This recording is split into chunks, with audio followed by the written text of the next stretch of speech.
Ces dernières années, les SSD sont devenus incontournables dans nos ordinateurs.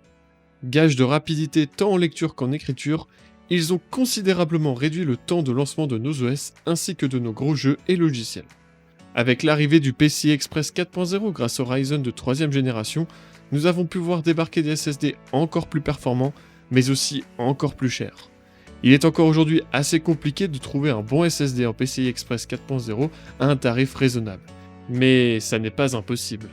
Et Sabrent nous le prouve avec son Sabrent Rocket, SSD dont on va parler aujourd'hui.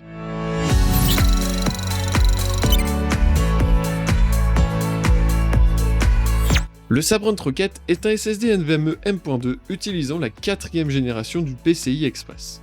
Il existe en 3 versions, 500Go, 1TB et 2TB. Je traiterai aujourd'hui de la version 500Go. Le modèle 500Go est vendu sur Amazon au prix de 109,99€ sans dissipateur thermique et au prix de 139,99€ avec dissipateur thermique. Le SSD arrive dans un petit emballage en carton avec la plupart des impressions vernies. Lorsqu'on ouvre le carton, on y découvre une boîte en métal de couleur bronze, couleur qui est celle de la série Rocket PCI Express 4.0. Dans cette boîte, on y trouve une petite notice et bien entendu le SSD qui est protégé par de la mousse en dessous et tout autour de lui, ainsi que par une petite languette, elle aussi en mousse, sur le dessus. Côté packaging, rien à redire, c'est simple mais bien protégé et assez élégant. Les SSD en PCI Express 4.0 sont certes beaucoup plus rapides, mais ils chauffent également beaucoup plus. C'est pour cela qu'il est vivement recommandé d'avoir un dissipateur thermique au-dessus des SSD en PCI Express 4.0. Même si Sabrent propose une version avec un dissipateur thermique, j'ai ici pris la version sans cet accessoire puisque ma carte mère m'en avait déjà fourni un. Je ressors donc la boîte de ma carte mère pour y récupérer les éléments nécessaires au montage du SSD, à savoir le dissipateur thermique ainsi que les vis de fixation à la carte mère. Allons maintenant dans le boîtier. Après l'avoir ouvert, je repère la position d'un des slots M.2 de ma carte mère. Ayant une carte mère en X570, tous les slots sont en PCI Express 4.0. Je peux donc le mettre où je veux. Je vais ici l'installer juste au-dessus de la carte graphique puisque la notice de la carte mère indique que le dissipateur thermique fourni ne peut être installé qu'à cet emplacement. Je commence donc par remplacer la vis de la carte mère à droite du connecteur par une vis permettant de fixer par-dessus le dissipateur thermique.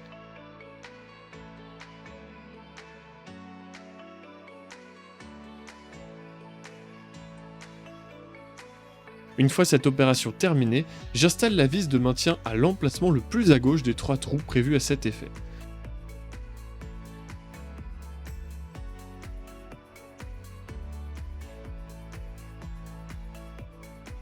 J'enlève la vis supérieure de la vis de maintien avant d'insérer le SSD dans le connecteur.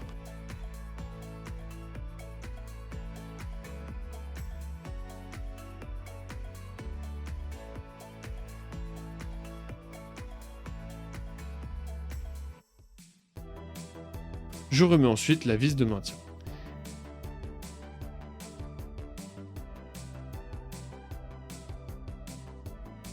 Il ne me reste plus qu'à retirer la protection sur la patte thermique située en dessous du dissipateur thermique, puis de l'installer.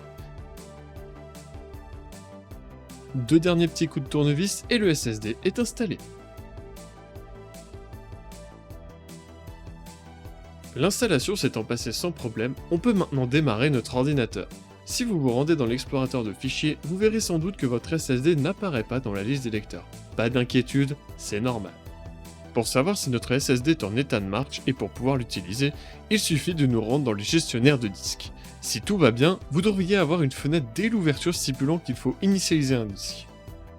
Sélectionnez comme type de partition GPT puis faites OK.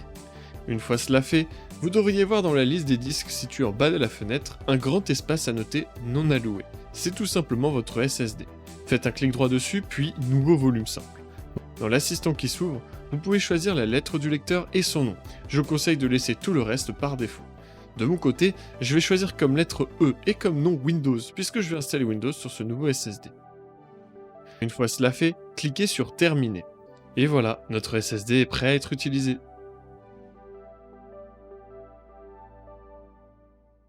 C'est bien tout ça, mais qu'en est-il des performances? Sabrent nous promet pour la version 500Go une vitesse de lecture de 5Go par seconde et une vitesse d'écriture de 2,5Go par seconde. Pour vérifier cela, je vais lancer Crystal 10 Mark. Crystal Disk Mark nous présente, pour le test en séquentiel avec des blocs de 1024 KB, un score de 4,93 Go par seconde en lecture et 2,64 Go par seconde en écriture. Même si la valeur n'est pas exactement celle promise pour la lecture, elle reste extrêmement proche de ce qui est attendu, ce qui fait que je considère que le contrat est rempli. Côté écriture par contre, le SSD est tout simplement 190 MO par seconde meilleur que sur le papier. Une très bonne surprise donc. Pour le test avec des blocs de 512 KB, un score de 2,69 Go par seconde en lecture et 2,63 Go par seconde en écriture. De très bons résultats pour ce test. Pour le test avec des blocs de 4 KB, un score de 1,74 Go par seconde en lecture et 1,23 Go par seconde en écriture. Là aussi, ce sont de très bons scores pour ce test. Enfin, pour le test aléatoire avec des blocs de 4 KB QD32, un score de 58 MO par seconde en lecture et 213 MO par seconde en écriture. Bien que faible par rapport aux résultats des tests précédents, ces deux derniers résultats sont là aussi satisfaisants pour ce type de test. Si vous prévoyez d'acheter un SSD NVMe M.2 en PCI Express 4.0 mais que vous ne voulez pas vous ruiner, ce modèle est un excellent choix. Pour 109,99€, Sabrunt nous propose un produit très performant, livré dans un packaging soigné et garanti 5 ans avec enregistrement. La marque nous fournit même un exemplaire du logiciel Acronis. Avec, pour ce modèle 500Go, une durée de vie annoncée de 850 Tera en écriture, ce SSD a tout ce qu'il faut dans le ventre pour vous proposer de bonnes performances pour un prix inférieur à la plupart des concurrents, surtout lorsqu'il s'agit de produits en PCI Express 4.0. Cela fait de mon côté un mois que j'ai Windows, des gros jeux et quelques grosses applications d'installer sur ce SSD, et c'est extrêmement appréciable de ne quasiment pas voir passer le démarrage de l'OS ou des logiciels. Vous retrouverez le lien vers le SSD dans la description. Si vous avez apprécié cette review, n'hésitez pas à laisser un pouce bleu et à faire vos retours dans les commentaires. Vous pouvez également vous abonner pour suivre toutes mes aventures. A très vite pour de prochaines vidéos. Tchuss!